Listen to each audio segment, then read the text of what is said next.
வணக்கம் நண்பர்களே, இது வந்து ரெட்மி 3S ப்ரைம் மொபைலு. இது கீழே வந்து டச்சு ஸ்க்ரீன் உடஞ்சிருச்சு. அதனால் வந்து டச்சு ப்ராப்ளம் வந்து அடிக்கடி வந்துட்டு இருந்துச்சு. ஸோ இந்த மாதிரி நம்ம ப்ராப்ளம் வந்தால் நான் மேக்ஸிமம் வந்து பஜாரில் தான் போய் மாற்றுவேன். இந்த தடவை வந்து நான் ஷோரூமில் போய் மாற்றிருக்கேன். சப்போஸ் நம்ம பஜாரில் போய் மாற்றிருந்தா இந்த டிஸ்பிளேக்கே பார்த்தீங்கன்னா 1800 வாங்கியிருப்பாங்க.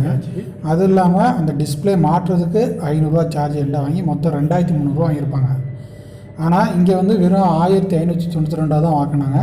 ப்ளஸ் சர்வீஸ் சார்ஜ் ப்ளஸ் ஜிஎஸ்டியோடைய என்கிட்ட 1592 தான் வாங்கினாங்க. இதே நம்ம பஜார் எடுத்துகிட்டு போயிருந்தேன்னா 2300 வாங்கி அது இல்லாமல் எனக்கு டூப்ளிகேட் டிஸ்பிளே தான் மாட்டி கொடுத்துருப்பாங்க. அது பார்த்திங்கன்னா நான் ஏற்கனவே ரெட்மி நோட் 4க்கு இந்த மாதிரி 3 தடவை மாற்றிருக்கேன்.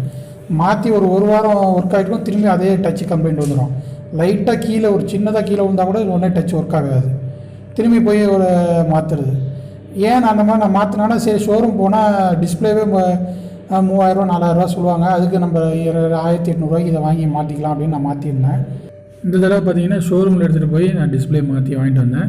இப்போ டிஸ்பிளே அவங்க மாற்றி கொடுத்துருக்காங்க. அது இல்லாமல் அதுக்கு வந்து 3 மாதம் சர்வீஸ் வாரண்டி கொடுத்துருக்காங்க. இதே நான் பஜாரில் மாற்றிருந்த போது பார்த்தீங்கன்னா மாற்றி கடையை விட்டு வெளியே வந்தாலே நாங்கள் ஒன்றும் பண்ண முடியாதுங்க அப்படின்ட்டாங்க. கிட்டத்தட்ட ஒரு 2-3 தடவை மாற்றி திரும்பி நான் மாற்ற வேண்டிய நிலைமை ஆகிடுச்சு. இப்போ இவங்க வந்து 3 மாதம் வந்து வாரண்டி கொடுத்துருக்காங்க. இது நல்ல விஷயம்.